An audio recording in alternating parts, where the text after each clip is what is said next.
But welcome, and I'm just so proud of you guys because ang kanilang awit na ginawa ngayon ay Multo po. ito yung nakapasok sa Billboard, right? Yes po. Global 200.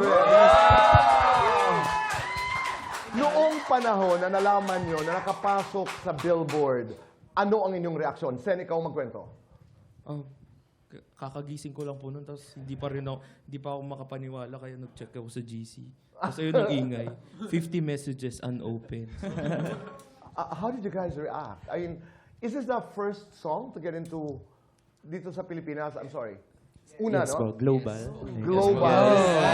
First song, Billboard Global 200. Anong reaction nyo? Sobrang unbelievable po. Sobrang parang fever dream para kaming nilalagnat. Kasi Hindi nyo in-expect? hindi po talaga. Hindi po. Medyo lang. Oo. Of course, we're hoping. Pero, ayun. Ako nung ano ko, ganun pa yung reaction ko po. Okay. Ako, Gab. mag-isa, doon lang ako sa bahay namin sa probinsya noon. Tapos, nung nabasa ko yun, wow, what the?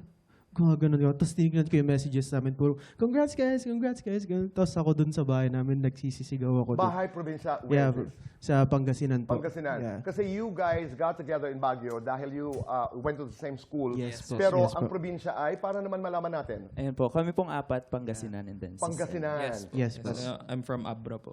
Okay. Eh, hindi naman magkakalayo yan sa isang area. Reaction?